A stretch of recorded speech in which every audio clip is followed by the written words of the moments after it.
Hello everyone.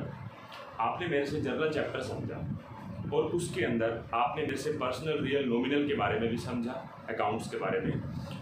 Personal real nominal account को apply भी किया आपने जर्नल के अंदर, और वही जर्नल चैप्टर को हम आगे कंटिन्यू कर रहे हैं। मान के चलता हूँ कि आपने पिछला जर्नल चैप्टर जो था वो पूरा का पूरा कर लिया है, अब भी जर्नल ही चल रहा है, लेकिन साथ में जीएसटी का कंसेप्ट इंक्लूड हो गया। हमें सिर्फ जीएसटी को इंक्लूड करके चलना है। अब जीएसटी ये पहले टैक्स हुआ नहीं करता था, ये 1 जुलाई 2017 से इनकॉर्पोरेट हुआ है। उससे पहले ये एक्ट नहीं था। इससे पहले बहुत सारे टैक्सेस हुआ करते थे जीएसटी की जगह पे, उन सारों को ख़त्म करके ही एक जीएसटी बना था। मैं आपको टैक्स स्ट्रक्चर समझा देता हूँ इंडिया का क्या है। एक तो हमारे पास इनडायरेक्ट टैक्सेस होते हैं, एक डायरेक्ट टैक्स। इनडायरेक्ट टैक्स जो है, इनडायरेक्ट टैक्स को कौन चलाता है? Central board of direct tax. और डायरेक्ट टैक्स में कौन कौन से टैक्सेस आते हैं? एक तो इनकम टैक्स और एक वेल्थ टैक्स। अब एक बात है, इसको डायरेक्ट टैक्स क्यों बोला गया है? डायरेक्ट टैक्स इसलिए बोला गया है क्योंकि हर पर्सन जो इनकम अपनी कमाता है उसके ऊपर खुद टैक्स पे करता है गवर्नमेंट को, कोई और उसके बिहाफ पे नहीं करता। ऐसे ही वेल्थ टैक्स भी है। तो डायरेक्ट टैक्स को रेगुलेट कौन करता है? Central board of direct tax, जिसमें दो ही टैक्स के ऊपर मैंने डिस्कस किया, इनकम टैक्स और वेल्थ टैक्स। उसके बाद बात आती है इनडायरेक्ट टैक्स की। अब इनडायरेक्ट टैक्स जो होता है, इनडायरेक्ट टैक्स में पहले बहुत सारे टैक्सेस हुआ करते थे। अगर मैं बात करूं एक्साइज ड्यूटी, इसके अलावा custom duty, central sales tax, service tax, purchase tax, entry tax, octroi tax, lottery tax, entertainment tax, ठीक है। तो बहुत सारे टैक्सेस हुआ करते थे, लग्जरी टैक्स, ये इतने सारे टैक्सेस जो हुआ करते थे, ये मैं खुद गवर्नमेंट को पे नहीं करने जाता था, इनडायरेक्टली पे होते थे। जैसे मान ले आपने किसी शॉप से कुछ परचेज किया, तो आप वहाँ पे चाहे आपने पेन भी खरीदा है तो उसके ऊपर जीएसटी लगा होगा, अपने आप ही गवर्नमेंट के पास चला जाएगा। वो कौन पे करेगा आगे? जिसने भी पहले सबसे पहले सेल की होगी वो हमारा जीएसटी कलेक्ट करेगा होलसेलर से, फिर होलसेलर आगे रिटेलर से करेगा। ऐसे करते करते लास्ट कंज्यूमर को ही बर्डन पड़ता है। तो इनडायरेक्टली हमने गवर्नमेंट को पे कर दिया। ऐसे ही जैसे मैंने बोला बहुत सारे टैक्सेस हैं ऐसे जो, अच्छा मैं सर्विस की बात करता हूँ। जैसे मैं बोलूँ कि मैं सर्विस दे रहा हूँ, मैं पढ़ा रहा हूँ, अगर मैं आपसे फीस पे साथ के सर्विस टैक्स लेता, ठीक है, अगर मैं साथ में सर्विस टैक्स मैं भी गवर्नमेंट को जमा करवाऊँगा, ठीक है, मतलब आपने खुद पे नहीं किया, मेरे थ्रू पे किया। वो होता क्या था कि गुड्स के लिए पहले ना वैट हुआ करता था। गुड्स के लिए अगर आपने गुड्स सेल करे तो वैट, ठीक है, या सीएसटी, सेंट्रल सेल्स टैक्स। और जब एक्चुअली मैं टीचिंग कर रहा हूँ तो मेरे लिए क्या होता है? Service tax. जैसे लॉयर हो गया, डॉक्टर हो गया, या सीए हो गया, टीचर हो गया, ये सारे सर्विस टैक्स कलेक्ट किया करते थे 1 जुलाई 2017 से पहले। फिर बाद में ये क्या हुआ कि इसमें कन्वर्ट हो गया, सर्विस टैक्स नहीं रहा, goods and service tax. Goods का भी उसी में आ गया, सर्विस का भी उसी में आ गया। अब मैं बोलूँ एक्साइज ड्यूटी भी खत्म हो गई। एक्साइज क्या होती थी? आपको प्रोडक्शन के ऊपर एक्साइज ड्यूटी देनी पड़ती है। जो मैन्युफैक्चरिंग यूनिट है ना, जो प्रोडक्शन करते थे उसके ऊपर एक्साइज ड्यूटी पे करते थे, ठीक है, वो भी खत्म हो गई। अब कुछ बातें मैं ऐसे बोलूँ, अब जैसे मैं बोलूँ गुड्स आपने अगर परचेज किया तो आपको वैट देना पड़ता था। सर्विसेज आपने, जैसे मान लो आपने सर्विस ली है तो आपको सर्विस टैक्स देना पड़ता था। और आपने अगर गुड्स प्रोड्यूस किए हैं तो आपको एक्साइज ड्यूटी देनी पड़ती थी। लेकिन एक बात है, एक्साइज ड्यूटी अभी भी खत्म नहीं हुई, खत्म हो चुका है वैसे टैक्स, लेकिन एक दो जगह ऐसी है जहाँ पे अभी भी खत्म नहीं हुआ। जैसे पेट्रोलियम प्रोडक्ट और एल्कोहल पे अभी भी एक्साइज ड्यूटी लगती है, वैट भी वहाँ पे लग रहा है। तो कहने का मतलब है कुछ ऐसी हैं चीज़ें जहाँ पे अभी भी पुराने वाले एक्साइज ड्यूटी या वैट को चलाया जा रहा है, ठीक है। लेकिन मैं बोलूँ ब्रॉडली बोलूँ ना तो ये सारे खत्म हो चुके हैं, कभी तो होंगे ये भी। सिस्टम के कारण धीरे धीरे टाइम लगता है कुछ चीज़ों को चेंज करने में, इसी कारण से नहीं हो पा रहे। अब बात ये है कि जब मैं आपको बोलूँ गुड्स अगर आपने सेल किए तो आप वैट कलेक्ट करते थे और गवर्नमेंट को देते थे, यानी जिसने परचेज किया उसको वैट पे करना पड़ता था। लेकिन सीएसटी भी होता था, सेंट्रल सेल्स टैक्स।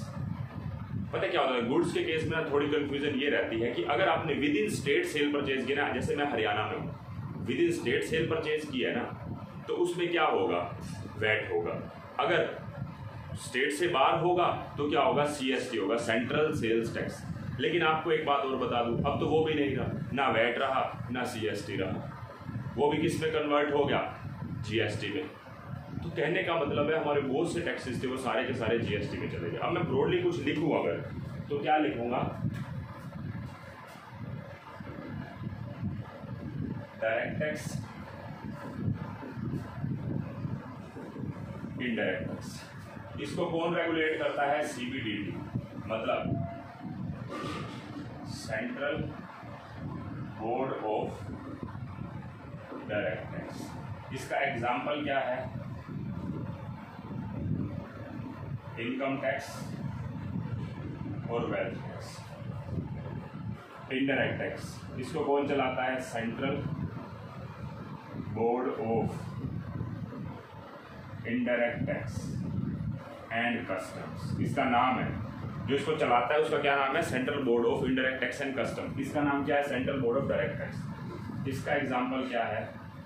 जैसे अगर मैं पहले वाली बात करूं, क्योंकि एक बात बताओ, आप जीएसटी पढ़ रहे हो, ये तो मैंने आपको नॉलेज के लिए बता दिया, बस बात खत्म कि डायरेक्टली हम गवर्नमेंट को टैक्स पे करते हैं, इस बात को तो खत्म करो। अब इनडायरेक्ट टैक्स में पहले क्या हुआ करता था, पहले की बात कर रहा हूँ, एग्जाम्पल पहले वाले देना। सर्विस टैक्स, वैट, CST,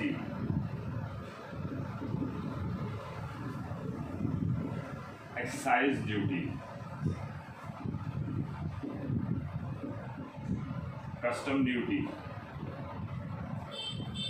इसके अलावा lottery tax, purchase tax, luxury tax और ऑक्ट्रॉय। ठीक है, तो ये हमारे बहुत सारे टैक्सेस हुआ करते थे पहले। ये सारे के सारे खत्म हो गए ना, किस पे चले गए? एक ही, सारे को खत्म कर दिया और किसमें डाल दिया? GST। अब ये सर्विसेज के ऊपर होता था, अगर हमने सर्विसेज दी है तो सर्विस टैक्स कलेक्ट करेंगे और जिसने लिया वो देगा। ये गुड्स के लिए होता था अगर विद इन स्टेट है, ये गुड्स के लिए नहीं होता था अगर दूसरे स्टेट में सेल परचेज है। वैट का मतलब वैल्यू एडिड टैक्स, CST का मतलब सेंट्रल सेल्स टैक्स। उसके बाद एक्साइज ड्यूटी किसके ऊपर हुआ करती थी? प्रोडक्शन के ऊपर, अगर हम कोई मैन्युफैक्चरिंग यूनिट है तो। कस्टम ड्यूटी अगर बाहर से हम कुछ इंपोर्ट करते हैं तो उसके लिए, ये अभी भी है, ये अभी भी है। देखो, central board of indirect tax and customs, ये अभी भी है। Lottery tax, purchase tax, luxury tax, octroi tax, ये छोटे छोटे एक्ट हैं, इसके ऊपर ज़्यादा डिस्कशन की जरूरत नहीं है कि भाई लॉटरी अगर आप खरीदते तो उसके ऊपर टैक्स देना है, लग्जरी टैक्स देने हैं आपने, जो आप लग्जरी चीज़ें खरीदते हैं तो उसके ऊपर, मतलब आप अमीर आदमी अगर में आते हैं तो आपको लग्जरी टैक्स भी देना पड़ता था। ऑक्ट्रॉय टैक्स, जैसे आप किसी डिस्ट्रिक्ट के अंदर एंट्री करते हैं तो आपको ऑक्ट्रॉय देना पड़ता है, जिसको चुंगी बोलते हैं। आपने चुंगी वर्ड सुन रखा होगा कभी पहले, ठीक है। तो इसके अलावा परचेज टैक्स, ये सारे के सारे GST में चले गए। और GST में भी ना फिर क्या बन गया आपके, एक हो गया CGST, central GST, state GST हो गया, ठीक है, central goods and service tax state, और एक UGST यूनियन टेरिटरी के लिए, और एक IGST भी जो इंटीग्रेटेड है। ये सारों के ऊपर डिस्कस होगी, अगर क्वेश्चन करेंगे तब होगी, अभी नहीं होगी, ठीक है। आपको ये बात पहले पता होनी चाहिए। अब बात करते हैं कि मैंने इसके ऊपर ये बात कर रही थी कि कुछ पेट्रोलियम प्रोडक्ट जो है ना, वो अल्कोहल प्रोडक्ट, उसके ऊपर अभी भी GST लग रहा, वो पुराना ही चल रहा है। एक्साइज ड्यूटी, वैट, ये चल रहा है अभी भी। अगर आप अपनी थ्योरी पढ़ेंगे तो वहाँ पे लिखा हुआ मिलेगा आपको, पेट्रोलियम एंड अल्कोहल प्रोडक्ट के ऊपर नहीं लगता। बात क्लियर है? तो यही चीज़ आप यहाँ पे भी फॉलो करेंगे। अब आगे बात को करते हैं, ठीक है। तो आपको इस बात के बारे में पूरा पता होना चाहिए। अब हम फर्दर बात करते हैं। देखो, हमारे कुछ सेंटर लेवल के टैक्सेस हैं,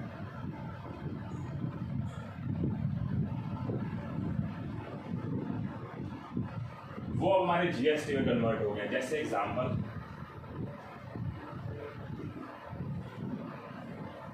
एक्साइज ड्यूटी का लिया जा सकता है, और कोई जैसे तो CST, सेंट्रल सेल्स टैक्स, ठीक है, ये हमारे हैं। इसके अलावा service tax,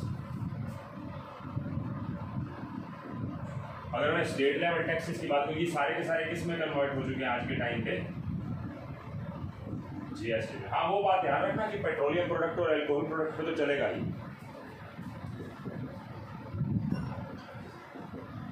state level taxes में जैसे मैं बात करूं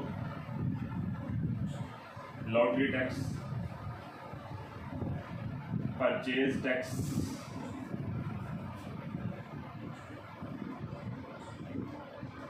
एंटरटेनमेंट टैक्स,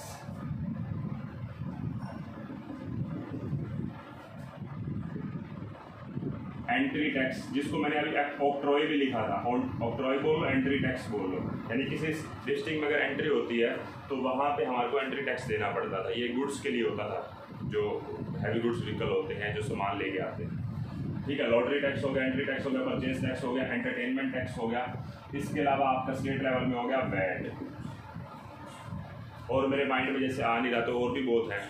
ठीक है, तो बहुत सारे हमारे टैक्सेस हैं जो हमारे स्टेट लेवल के हैं। इसको हमने क्या बोल दिया, CGST, central GST। State central level taxes को क्या बोल दिया, CGST। और ये जो जितने भी हैं इसको हमने क्या बोल दिया, SGST, स्टेट GST। अच्छा, बात आती है state level GST, central level GST, और कुछ ऐसे भी होते हैं जिसको हम इंटीग्रेटेड बोल देते हैं, IGST। वो स्टेट और सेंट्रल दोनों को हक में जाता है। डिस्कस करेंगे, क्वेश्चंस होंगे ना तो ज़्यादा बात क्लियर होगी। UGST का कंसेप्ट आपके सिलेबस में नहीं डाल रखा, तो UGST का मतलब यूनियन टेरिटरी के लिए होता है। ठीक है, आपको पता होगा यूनियन टेरिटरी क्या होती है। तो मैं बात कर रहा था इसी के ऊपर कि आपको पहले पता होना चाहिए कि GST का कंसेप्ट कैसे स्टार्ट हुआ और किस किस टैक्स को उसने खत्म कर दिया, कौन से अभी भी चल रहे हैं, बेशक GST आ गया। ठीक है, तो मैंने सारी डिस्कस करी जितनी हो सकती है। उसके बाद में GST के रेट स्ट्रक्चर पे भी बात करने की है। अगर आप अपनी बुक में देखेंगे ना, 5 टाइप के रेट स्ट्रक्चर है, 0%, 5%, 12%, 18%, 28%। ठीक है, मैं सिर्फ इसी के ऊपर इतना बोल रहा हूँ, ये रेट स्ट्रक्चर है। जैसे उसने बोल दिया बेसिक नेसेसिटी वाले के ऊपर 0% है, कॉमन गुड्स के ऊपर 5% है, स्टैंडर्ड गुड्स के ऊपर 12% है, या फिर लग्जरी आइटम्स के ऊपर 18 और 28% है। ये जो है ना, इसके ऊपर हम बहुत ज़्यादा डिस्कशन भी कर सकते हैं, इधर डिस्कशन कर सकते हैं। आपको पता हो ना, तो ये जो 5 रेट बोल रखे हैं ना, इसके ऊपर 1000 पेज हैं। अगर आप सोचे तो देखते जाएं, इतने नाम हैं, इतने प्रोडक्ट सर्विसेज के नाम हैं कि दिमाग ही खराब हो जाए। मैं इसमें से कुछ आपको नेक्स्ट क्लास में, जैसे मैंने आपको बोला है, थोड़ी थोड़ी थ्योरी करेंगे, थोड़ा थोड़ा प्रैक्टिकल करेंगे, तो वहाँ पे आपको एग्जांपल्स कुछ दे दूंगा। जैसे 0% के ऊपर आपका क्या होगा, गुड़, जगरे जिसको बोलते हैं, तो वो इसी तरीके से और भी हैं लग्जरी आइटम्स जो है, जो 18 और 28% में कवरेज हो रही है। कुछ आइटम्स उसमें से किस में चली गई, वापिस किस में चलेगी आपकी, 5% या 12% वाले में। अब 5% वाले में जैसे कौन कौन से मिठाइयाँ वगैरह आती हैं, ये होते हैं, या कुछ मसाले वगैरह, स्पाइसेस वगैरह हो गए ये। ठीक है, मसाले वगैरह उसी के अंदर कवर होंगे, मिठाइयाँ वगैरह उसमें कवर होंगी। जैसे कोई ऑफिस इक्विपमेंट, कंप्यूटर वगैरह खरीदा हो, 12% की कवरेज में आता है। तो आप इसके नाम पे नहीं जा सकते कि standard items, common use item, basic, जो सरकार की मर्जी है ना, उसने जिसको जहाँ पे डालना है ना वहाँ पे डालना है। नाम लिखने से कुछ नहीं होने वाला। अगर आप सोचे ना बेसिक साइंस में बात करें कि ना ये तो बेसिक नेसेसिटी वाली हैं, तो एक काम करता हूँ कि ना भाई दाल चावल तो 0% वाली में होगा, ऐसा नहीं है। हालांकि उन्होंने तो आपको ये भी नहीं कहा आपको याद रखना है, आपको तो सीधा टैक्स रेट दिया होगा और आपको टैक्स लगाना है। लेकिन आप अपने तुक्के ये भी नहीं लगा सकते कि हाँ बेसिक नेसेसिटी है ना, इसीलिए दाल चावल तो 0% वाली में होना चाहिए। कॉमन यूज़ वाली है ना, कॉमन यूज़ के 4 वर्ड सोच लिए, कॉमन यूज़ वाली आइटम्स हैं, इसमें होनी चाहिए। अब आपको बताओ, बुक्स वगैरह, नोटबुक वगैरह जो थी ना, वो पहले लग्जरी आइटम मानी जाती थी, 18-28% टैक्स लगता था। उसको वापस बोला कि नहीं, ये तो कॉमन यूज़ की हैं या बेसिक नेसेसिटी की, तो बेसिक नेसेसिटी में डाला उनको। ठीक है, तो ऐसा हम नहीं सोच सकते, और ना ही हमें इसके ऊपर याद करने की कोई ज़रूरत है। छोटी छोटी डिस्कशन हम नेक्स्ट क्लास में कर सकते हैं वैसे। अब बात आती है, आपकी बहुत सारी थ्योरी ऐसी है जो डिस्कशन तभी की जा सकती है जब मैं आपको प्रैक्टिकल क्वेश्चन करवा दूंगा। तो बेटर यही है कि आपको पहले प्रैक्टिकल क्वेश्चन करवाया जाए, ताकि आप उस स्ट्रक्चर को समझ सकें जो मेनली आपकी जर्नल एंट्री में चेंज लेके आएगा। ठीक है, तो आप एक बार देखें। ठीक है, ये देखिए, मैं आप निकाल देता हूँ एक बार नोट्स अपने। आपको क्वेश्चंस पे ले जाने से पहले एक बात और डिस्कस करूंगा कि आपको ये भी पता होना चाहिए कि जीएसटी जो है वो आपको क्या बेनिफिट दे रहा है। जीएसटी आपको एक तो बेनिफिट दे रहा है यूनिफॉर्मिटी है, क्योंकि देखो बहुत सारे टैक्सेस खत्म कर दिए। अगर मैं जीएसटी को 2 वर्ड्स में बोलूं, प्लस दूसरा जो है no cascading effect, cascading effect को बिल्कुल नील कर दिया, खत्म कर दिया। कास्केडिंग इफेक्ट क्या होता है? देखो यूनिफॉर्मिटी का मतलब तो यही हो गया ना कि भाई एक वन नेशन वन टैक्स वाली बात हो गई, लेकिन कास्केडिंग इफेक्ट क्या होता है उसके बारे में आपको समझना पड़ेगा। मैं आपको ना एक एग्जाम्पल वैसे करता हूँ, आप इस बात को समझना कि कास्केडिंग का मतलब क्या होता है।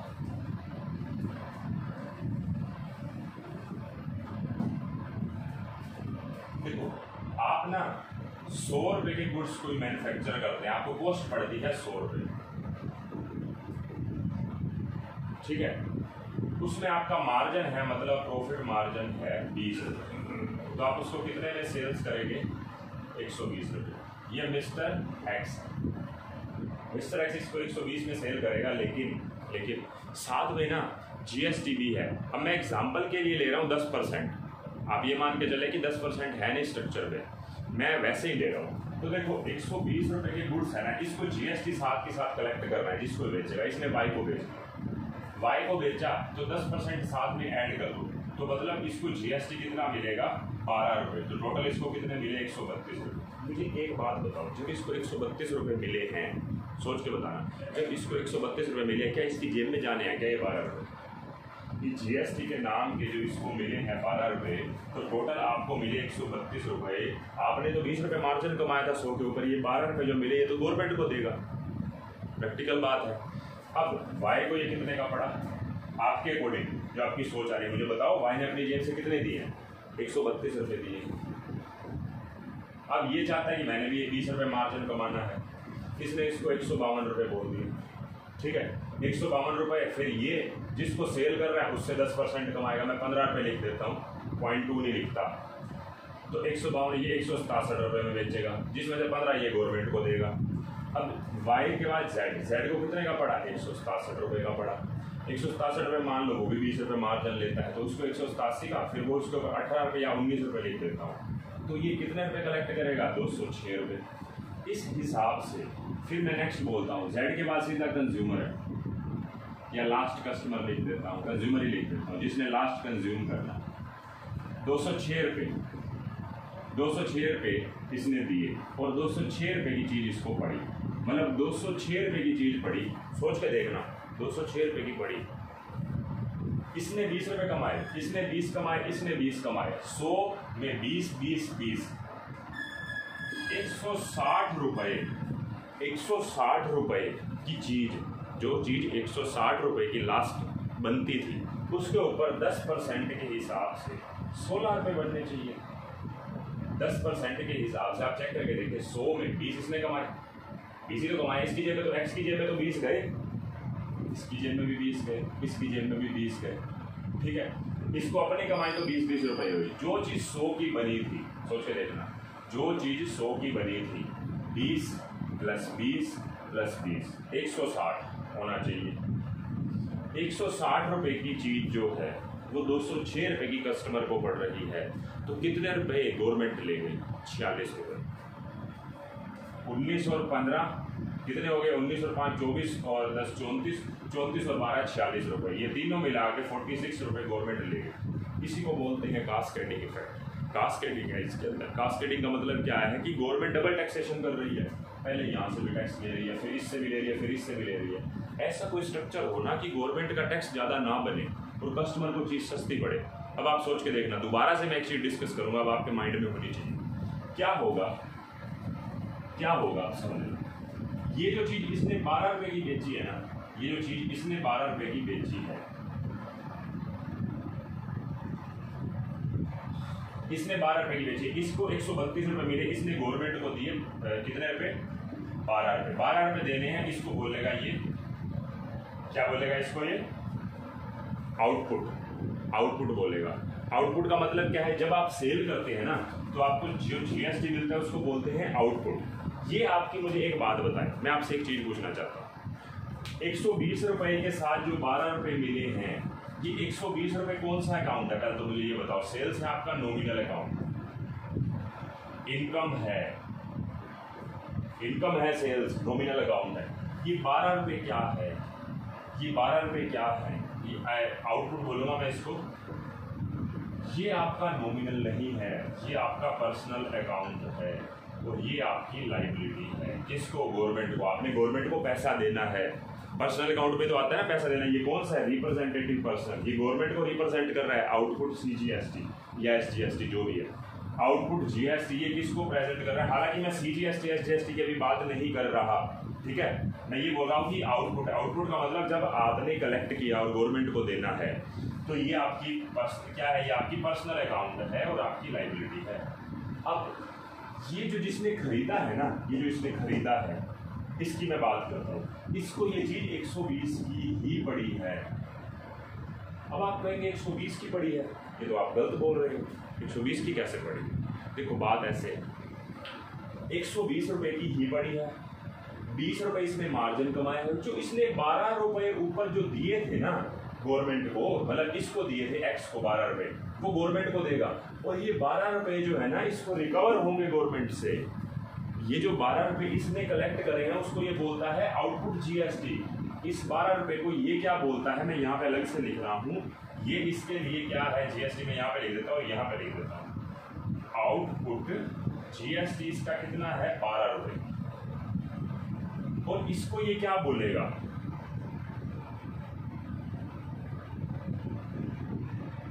Input GST 12।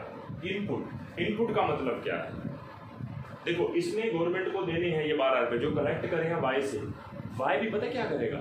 Y भी गवर्नमेंट को ना अभी तो दे रहा है इनडायरेक्टली, इसके थ्रू दे रहा है ना। इसका Y को बाद में बेनिफिट होएगा। क्या बेनिफिट होगा? 1 मिनट के लिए अभी समझ लें। ये 12 रुपए को मैंने अलग लिख दिया। मतलब मैं ये कहना चाह रहा हूँ कि Y को जो चीज आप सोच रहे हैं ना 132 की पड़ी है, नहीं, वो 120 की ही पड़ी है। 120 में उसका मार्जिन ऐड करो, 140 रुपए हो गया। 140 रुपए के ऊपर अब ये कितने परसेंट टैक्स कलेक्ट करेगा? 14 रुपए, जिसको आप क्या बोल देंगे? आउटपुट GST 14 रुपए। मतलब इसने 154 रुपए में गुड्स दे दिए। मतलब इसके पास आउटपुट GST के नाम के पैसे कितने हैं? 14 रुपए। ये 14 रुपए आए हैं। जैसे इसके पास 12 आए थे। अब एक बात बताओ, मैंने अभी वर्ड बोला है, जो आउटपुट GST है वो क्या है? लाइबिलिटी है।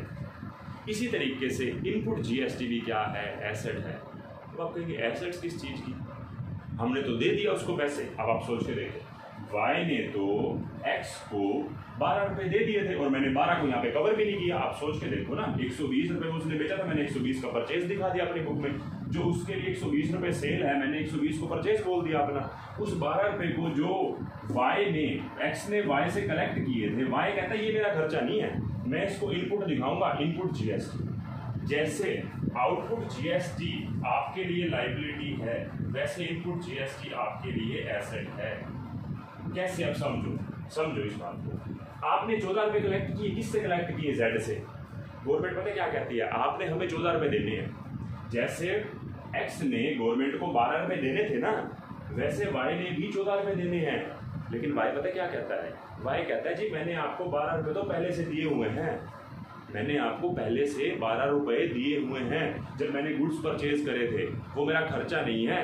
आप जब मैंने आपको 14 देने हैं ना, उसमें से 12 सेट ऑफ होंगे और मैं गवर्नमेंट को कितने दूंगा? 2 रुपीज टू गवर्नमेंट। अब बताएं, जो मैंने 12 रुपए पहले दिए थे, क्या मेरा खर्चा हो गया? नहीं हुआ।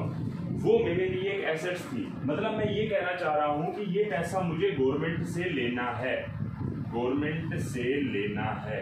जो मैंने इनडायरेक्टली किसको दिया था? X को। फिर मैंने गवर्नमेंट को देना है। तो मैंने कहा जी आपको 14 देने हैं, 12 लेने हैं, 2 रुपए लेके खत्म हिसाब। क्योंकि हम जो पहले टैक्स दे देते हैं ना खरीदते टाइम, वो मेरे लिए रिकवरेबल होता है। गवर्नमेंट से मैं वापस ले सकता हूँ। हालांकि गवर्नमेंट कैश में नहीं देगी, गवर्नमेंट कहेगी सेट ऑफ करवा लो। आपने अगर हमारे से 12 रुपए लेने हैं ना, जब आप सेल करोगे ना, जितने आपने हमारे को देने होंगे, जो आपने हमारे से लेने वो सेट ऑफ कर लेना उसमें से, बाकी हमें दे देना। मतलब गवर्नमेंट को Y कितने रुपए देगा? 2 रुपए। पिछले वाले एग्जाम्पल में देखना पीछे करके, उसमें ज़्यादा दे रहा था। उसमें कितने बन रहे थे? 132 में 20, 152 के ऊपर 15 रुपए तो सेल के ऊपर दे रहा था और खरीदने के ऊपर 12 रुपए, 27 रुपए दे रहा था पर्सन। पहले 12 रुपए अपनी जेब से दिए खरीदते टाइम, फिर 15 रुपए Z से कलेक्ट करके दिए। तो गवर्नमेंट तो बहुत कमा रही थी। अब देखना गवर्नमेंट कितने रुपए कमाएगी। पहले कितने रुपए आए थे मुझे ध्यान नहीं आ रहा, 46 रुपीज आ रहे थे शायद, अब कम आएंगे, कस्टमर को भी सस्ता पड़ेगा। ठीक है। अब देखो इसको ये गुड्स 140 के ही पड़े। ये अपना 20 रुपये मार्जिन कमाना चाहता है, इसके 160 रुपये बिके। 16 रुपये इसके ऊपर इसने आउटपुट कलेक्ट किया और टोटल इसको मिल गया 176 रुपये। सेम बात अब इसके लिए,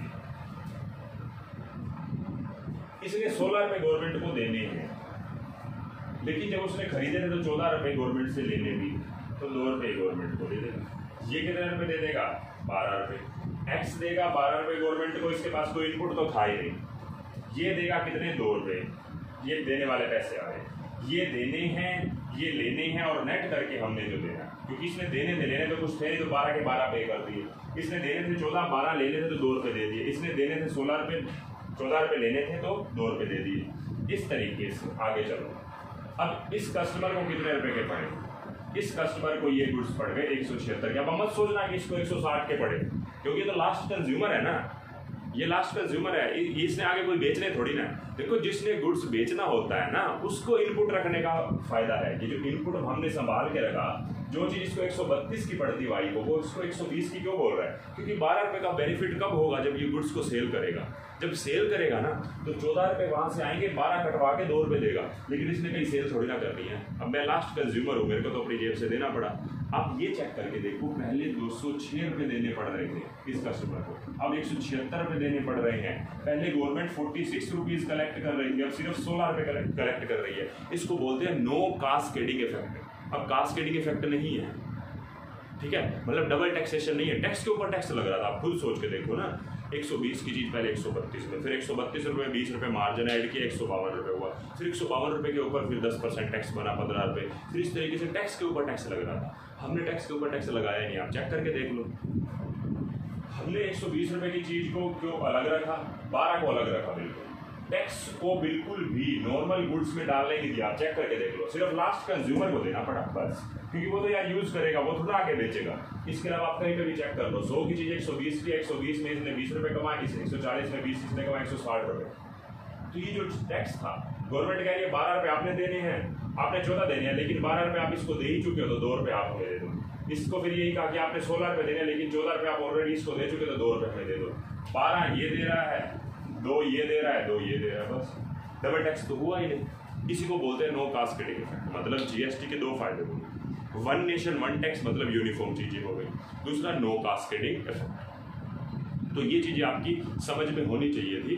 हम फिर क्या करते हैं, हम वीडियो का साइज इतना ही रखते हैं ताकि आपको बेसिक बात भी समझ आ रही हो। और मैं टैक्स स्ट्रक्चर पे कोई ज़्यादा डिस्कशन, ज़्यादा लंबी चौड़ी नहीं डिस्कशन करने वाला। आपको सिर्फ इतना पता होना चाहिए 0% होता है बेसिक गुड्स के ऊपर, 0.25% होता है एक जैसे रेट इम्प्लीमेंट हुए नए। हालांकि वो 0.25 आपकी बुक में नहीं लिख रखा होगा। 0.25 होता है जो स्टोन होते हैं छोटे छोटे, कट करके उसको पॉलिश कर देते हैं। जैसे आपके जो सोफ़ा वगैरह के अंदर या सोफ़ा के साथ वो टेबल होता है, टेबल में आप जो स्टोन्स वगैरह रख देते हैं वो, तो ये कट एंड पॉलिश्ड स्टोन्स होते हैं। इसके लिए भी है 0.25% है। ऐसे 5% किसके ऊपर है? स्पाइसेस वगैरह के लिए, मसाले वगैरह के लिए या स्वीट्स वगैरह के लिए है। 12% कंप्यूटर या ऑफिस इक्विपमेंट आइटम्स के लिए है। 18% और 28% किसके लिए है? जो हमारी लग्जरी आइटम्स है, जैसे AC, एयर कंडीशनर, कूलर वगैरह हो गया। हालांकि ये भी बेसिक नेसेसिटी में जाना चाहिए धीरे धीरे, गर्मी कितनी पड़ रही है, ठीक है ना। तो ऐसा नहीं है कि गवर्नमेंट इस चीज़ों को कंसीडर नहीं करती। गवर्नमेंट इकोनॉमी के हिसाब से डिसाइड करती है बेसिक नेसेसिटी की चीज़ क्या है। आप ये ना सोचें कि रोटी कपड़ा और मकान बस। वो बुक्स को भी उन्होंने 28% 18% वाली ब्रैकेट में डाल रखा था, उसको भी तो उन्होंने बेसिक में डाला ना। तो आप इस चीज़ को ऐसे मत समझिए कि भाई इन्होंने लिख दिया तो हो गया। आपको इसके लिए बहुत सारी बुक्स पढ़नी पड़ेगी अगर GST पढ़ेंगे तो बेटर यही है कि आपको सिर्फ उसका ये पता होना चाहिए स्ट्रक्चर है, बाकी आपको सिर्फ क्वेश्चंस करनी है। मैं आपसे एक लास्ट बात पूछता हूँ, क्या जो GST आपने कलेक्ट किया, क्वेश्चन है आपके लिए, जो GST आपने 12 रुपये कलेक्ट किया, क्या ये आपकी इनकम है या आपकी लाइबिलिटी है? एक्स के लिए इनकम नहीं है, लाइबिलिटी है। क्यों? क्योंकि आपने गवर्नमेंट को देने, ठीक है। अगली बात, मतलब मैं एक ही बात बोलूँगा, आउटपुट GST कभी भी इनकम नहीं है। आउटपुट GST आपके लिए लाइबिलिटी है, क्योंकि गवर्नमेंट को जाना है। अब बताओ, इनपुट GST क्या आपके लिए एक्सपेंस है? नहीं है। देखो, अगर एक्सपेंस होता तो 120 की जगह 132 रुपये ना दिखाता ये, इसने 120 बोला, उस 12 को कंसीडर क्यों नहीं किया? उसको पता है ये 12 रुपये तो मुझे बाद में रिकवर हो जाने हैं। अगर आप अपनी जेब से कुछ पैसे पे करते हैं जो फ्यूचर में रिकवर हो जाएंगे, वो आपके लिए कभी भी खर्चा नहीं होता, वो आपकी एसेट्स होता है, ये आपको रिकवर हो जाने हैं। क्योंकि जब 14 रुपये आप कलेक्ट करेंगे उसमें से 12 रुपये पहले सेटल नहीं करेंगे, तभी तो आपकी जेब से 2 रुपये जाएंगे ना। देखो एक बात बताओ, मैंने किसी से 12 रुपये लेने हैं, मान लो मैंने 12 रुपये ले लिए, फिर मैंने उसको 14 रुपये दे दिए, 2 ट्रांजेक्शन अलग अलग समझो, तो मैंने 12 किसी से लेने तो थे ना, मतलब वो मेरी एसेट्स है। तो इनपुट जीएसटी हमारी एसेट, मैं बोलूँगा कि इनपुट जीएसटी नॉट कॉस्ट और ये नॉट इनकम। ठीक है, बस ये बात आपको पता होनी चाहिए। हम नेक्स्ट क्लास में सबसे पहले क्वेश्चन स्टार्ट करेंगे। हम क्वेश्चंस के बेसिस पे ही आपका कंसेप्ट स्ट्रॉन्ग करेंगे। कुछ थ्योरी बातें तभी समझ आती हैं जब आप क्वेश्चंस कर लेते हैं। ठीक है, तो नेक्स्ट क्लास में क्वेश्चंस के साथ ही मिलेंगे। इस क्लास में इतना ही, बाय बाय।